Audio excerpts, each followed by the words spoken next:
Satu keluarga di Desa Manggis, Ngancar, Kabupaten Kediri, Jawa Timur nekat ingin mengakhiri hidupnya dengan cara minum racun karena terlilit pinjaman online atau pinjol. Korban terdiri dari suami istri dan 2 orang anak. 3 korban berhasil diselamatkan, namun MRS, anak bungsunya, meninggal dunia. Sementara ayah, ibu, dan anak pertamanya masih menjalani perawatan intensif di Rumah Sakit Simpang 5 Gumul, Kediri. Diduga keluarga tersebut nekat bunuh diri massal karena terus mendapat teror dari penagih utang yang terus menghubunginya. Sang istri mengaku tak kuat dengan teror yang dialami karena sudah tidak menemukan jalan keluar untuk melunasi utang dari pinjol.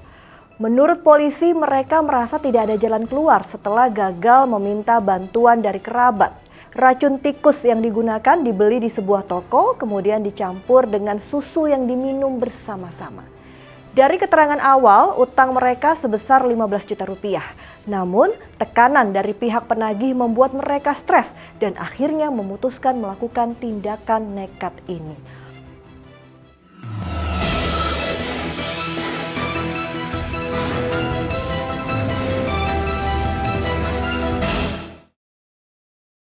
Tak berselang lama, satu keluarga lagi ditemukan dalam kondisi meninggal dunia di kawasan Kampung Poncol, Cirende, Ciputat Timur, Kota Tangerang Selatan. Satu keluarga itu juga terdiri dari suami, istri, serta seorang anak. Menurut polisi, korban si suami dan istri ini ditemukan tewas sudah terbaring kaku di kamar, sedangkan sang anak ditemukan dalam keadaan gantung diri di dapur dengan menggunakan tali tambang yang terikat di atas kayu plafon. Korban anak sempat dilarikan ke klinik terdekat di Cirende setelah ditemukan oleh keluarganya, namun petugas medis menyatakan korban telah meninggal dunia. Polisi masih mendalami penyebab pasti kematian korban dengan melakukan sejumlah pemeriksaan saksi-saksi. Kapan ya pemerintah benar-benar serius mengurus soal pinjol ini? Mau berapa banyak lagi korban yang jatuh? Berapa banyak lagi anak-anak yang tidak berdosa ikut menderita karena ulah pinjol ini? Apalagi hidup makin susah, pungutan pajak buat rakyat makin banyak, biaya hidup nggak sebanding dengan pendapatan karena pemerintah nggak pernah pro dengan rakyat. Yang kaya bertambah makmur, yang miskin makin melarat dan bertaruh nyawa. Aduh, makin hari makin suram dan makin menyedihkan saja nasib rakyat. Pengawasan yang juga ketat, dengan pemerintah tidak lagi mengawasi data-data privasi masyarakat yang kemudian jangan sampai mudah tersebar luas. Nah, ini kan langkah-langkah konkret yang bisa dilakukan oleh pemerintah. Kalau cuma hanya sekedar merubah istilah, ya buat apa ada pemerintah? Nggak perlu ada pemerintah itu. Tapi kalau itu hanya berhenti di perubahan istilah, maka ya nggak ada bedanya dengan yang terjadi hari ini. Karena kan yang terjadi hari ini ada permasalahan sistemik, bukan cuma permasalahan peristilahan atau terminologi. Menurut Otoritas Jasa Keuangan, lembaganya terus memitigasi dampak buruk pinjol bagi masyarakat. Satgas Pasti yang dimiliki OJK diklaim telah bekerja optimal guna mengantisipasi hal-hal yang merusak tatanan sosial masyarakat. Bahkan demi memunculkan citra positif terhadap pinjol, OJK bahkan mengganti istilah pinjol menjadi pindar alias pinjaman daring. Aduh, gimana ya ngomongnya? Pinjol mau berganti nama yang lebih enak didengar sekalipun gak akan menyelesaikan masalah utamanya. Apa jangan-jangan nanti judol diganti judar biar citra judi makin positif di masyarakat? Emang agak lain ya OJK ini. Yang harus mereka pikirkan itu bagaimana kemudian masyarakat tidak terjebak pinjol yang kemudian memberikan efek buruk hingga meregang nyawa, bukan sekedar mengganti nama. Pikirin dong edukasi pinjol yang efektif, responsif, literasi digitalnya buat masyarakat jalan gak? Pengawasannya ketat gak? Sanksi berlaku nggak tuh? Yang ada malah tumbuh subur itu pinjol. Lihat saja iklannya, makin banyak di semua platform sosial media. Kalau itu saja nggak jalan, jangan harap masyarakat bisa lepas dari jeratan pinjol atau pindar ini. Sekarang kita lihat respon warganet terkait hal ini. Ini dia. Ini nih yang pertama nih. Kebijakan apa ini? Mau pinjol kek, mau pindar kek, tetap saja nyusahin rakyat. Aduh, langsung digas. Ini juga ada lagi nih. Ide siapa sih ini? Kok bukan pinjolnya? Nggak dihapus bikin rakyat marak bunuh diri? Tuh kan, pada menolak semua. Dan ada lagi nih kawan, inilah nih. Orang pintar di OJK, gaji gede, kerjanya cuma ganti nama pinjol jadi pindar. Nggak ikut-ikut deh ya. Nah, yang terakhir nih kawan, inilah nih.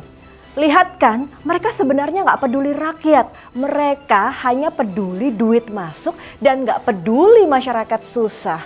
Aduh, ini lama-lama Pindar bukannya jadi pinjaman daring tapi jadi pinjaman modar ini.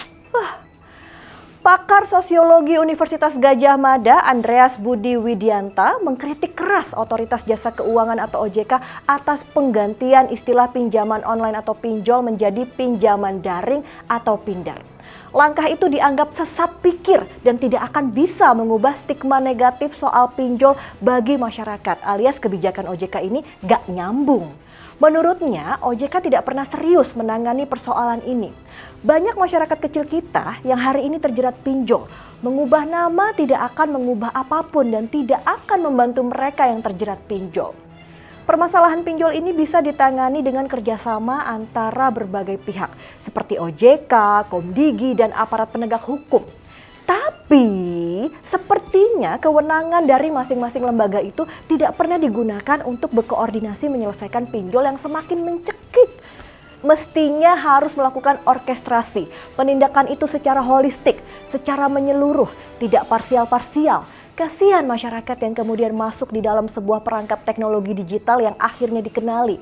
Ini justru akhirnya mereka terjepit, terbelit, tereksploitasi dengan bunga sangat tinggi.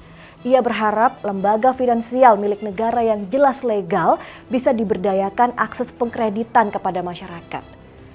Ketua DPR RI Puan Maharani juga meminta pemerintah untuk melindungi masyarakat dari jeratan pinjaman online atau pinjol. Apalagi tingginya angka bunuh diri akibat jeratan pinjol. Caranya bisa dilakukan dengan menertibkan regulasi pinjol secara ketat.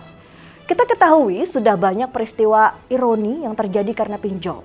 Ini menjadi cerminan bagaimana jeratan pinjol dapat menghancurkan keluarga-keluarga yang rentan secara ekonomi dan psikologis.